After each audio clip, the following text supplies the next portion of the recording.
कहा था कि शिक्षा विभाग बहुत लापरवाही कर रही है। बहाली बीपीएससी ने लिया, लेकिन डॉक्यूमेंट वेरिफिकेशन का काम शिक्षा विभाग। अगर सरकार के अंदर थोड़ी सी भी शर्म बची हुई है तो टीआरई 1 के रिजल्ट में जो गड़बड़ी हुई है, टीआरई 2 में जो गड़बड़ी हुई है, उसके लिए जो जवाबदेह उस समय का अपर मुख्य सचिव के पाठक थे, उनके ऊपर कार्रवाई। सबूत लोगों ने दिया कि जो बाहर के राज्य के लोग थे उन्होंने फर्जी सर्टिफिकेट लगाया, गलत सर्टिफिकेट लगाया, तभी उसको नौकरी मिली। शिक्षक अभ्यर्थियों को देखते हुए पटना हाई कोर्ट का बड़ा आदेश आया है, जहां पर शिक्षा विभाग से लेकर बीपीएससी आयोग को फटकार पटना हाई कोर्ट ने लगाया है। ऐसे में जो बहाली हुई है उसमें फर्जीवाड़ों को लेकर सवाल उठाए गए हैं। कहा यह जा रहा है कि जिस तरीके से बहाली हुई है फर्स्ट पेज की, उसको देखते हुए कंप्यूटर साइंस के जो अभ्यर्थी हैं उनमें कई सारे फर्जी घुस गए हैं, और ऐसे में कहीं ना कहीं परीक्षा के बाद जब डॉक्यूमेंट वेरिफिकेशन हुआ तो आज से फर्जी सर्टिफिकेट पर वो लोग बहाल हो गए हैं। हमारे साथ बात करने के लिए ऐसे में माला विधायक संदीप सौरभ है, पालीगंज से जुड़ेंगे, बात करेंगे। संदीप सौरभ जी, कैसे देख रहे हैं जिस तरीके से कोर्ट का आदेश आया है जहां पर फटकार लगाई गई कोर्ट के द्वारा? हम लोग तो उस समय जब बहाली चल रही थी उसी समय हमने कहा था कि शिक्षा विभाग बहुत लापरवाही कर रही है। बहाली बीपीएससी ने लिया, लेकिन डॉक्यूमेंट वेरिफिकेशन का काम शिक्षा विभाग का था, और शिक्षा विभाग ने पहले ज्वाइनिंग करवा दिया, ज्वाइनिंग लेटर थमाया, उसके बाद ज्वाइनिंग हुई, उसके बाद डॉक्यूमेंट वेरिफिकेशन का काम धीरे धीरे शुरू हुआ। और उसी समय कई सारे अभ्यर्थी शिक्षा विभाग में जा रहे थे, आ रहे थे, लेकिन कोई बात सुनने वाला वहां नहीं था। तो अगर सरकार के अंदर थोड़ी सी भी शर्म बची हुई है तो टीआरई 1 के रिजल्ट में जो गड़बड़ी हुई है, टीआरई 2 में जो गड़बड़ी हुई है, उसके लिए जो जवाबदेह उस समय का अपर मुख्य सचिव के पाठक थे, उनके ऊपर कार्रवाई करनी चाहिए इनको। ये पहली बार हमने देखा कि कोई नौकरी का बहाली होता है और डॉक्यूमेंट बगैर जांच किए आप सीधे ज्वाइनिंग करवा दे रहे हैं। उसके चलते बड़ी संख्या में टीचर्स छटते चले गए और जो योग्य अभ्यर्थी थे वो सब बचे रह गए। जब बात हुई कि हम सप्लीमेंट्री रिजल्ट देंगे, ये विधानसभा में मेरा क्वेश्चन था कि ये सब गड़बड़ी के चलते सीटें और खाली रह जा रही हैं, तो आप सप्लीमेंट्री क्यों नहीं दे रहे हैं? तो हम देंगे, लेकिन दिया नहीं गया, आधा अधूरा दिया गया। और टीआरई 2 में भी वही बात है।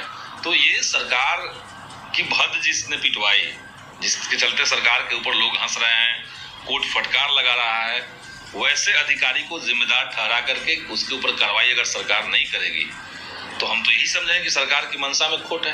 लगातार अभ्यर्थी जो हैं थर्ड फेज की बहाली को देखते हुए रिजल्ट से पहले डॉक्यूमेंट वेरिफिकेशन की मांग कर रहे थे।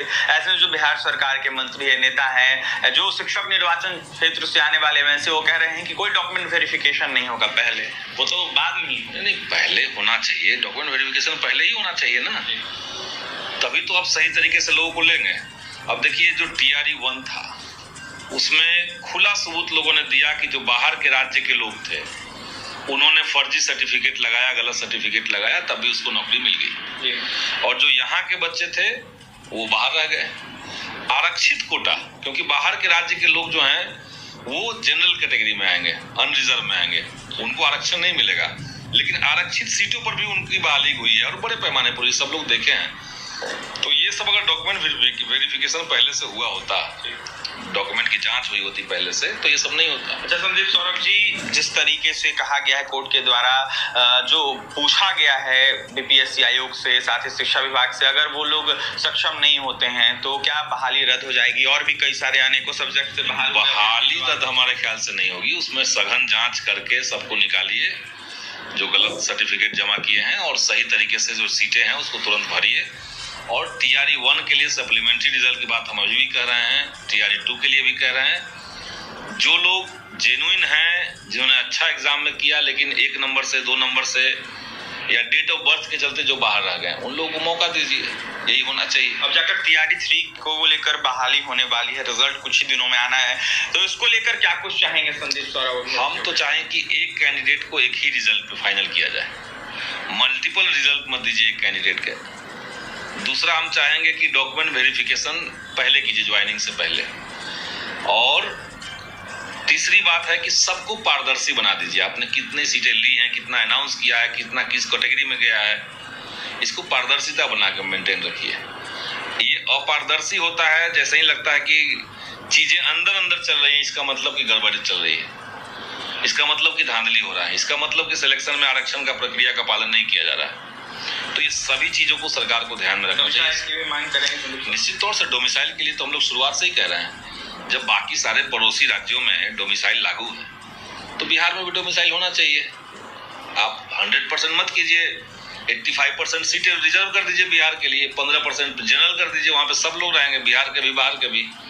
तो ये कुछ सिस्टम करना चाहिए, जब बाकी राज्यों में है तो बिहार में भी होना चाहिए। देखिए, कुछ ही परसेंट बाहरी छात्रों को मौका देना चाहिए। ऐसे में बाहरी राज्यों में जिस तरीके से प्रावधान है वो बिहार में भी लागू होना चाहिए। डोमिसाइल का मुद्दा हो, सप्लीमेंट्री रिजल्ट का मुद्दा हो, या फिर वन कैंडिडेट वन रिजल्ट का मुद्दा हो, इन तमाम मुद्दों पर अपनी बातें रखते हुए नजर आ रहे थे माले विधायक संदीप सौरभ। यह साफ कहते हुए नजर आ रहे थे कि जो अभ्यर्थियों की मांग है वो जायज है, और ऐसे में जो कोर्ट का फैसला है इसको देखते हुए मुख्य आरोपी जो है बिहार सरकार के, जब बहाली हो रही थी वर्तमान के उस वक्त के जो अधिकारी थे वही मुख्य आरोपी है। ऐसे में इन लोगों पर कार्रवाई करनी चाहिए सरकार को। और भी तमाम खबरों के लिए बने हमारे साथ। बहुत बहुत धन्यवाद।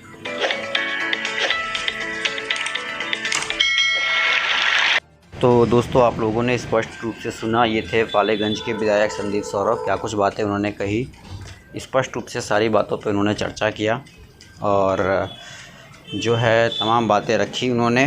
तो वीडियो को शेयर कीजिए, लेटेस्ट अपडेट के लिए चैनल के माध्यम से लगातार जुड़े रहिए दोस्तों। वीडियो में इतने, धन्यवाद, जय हिंद।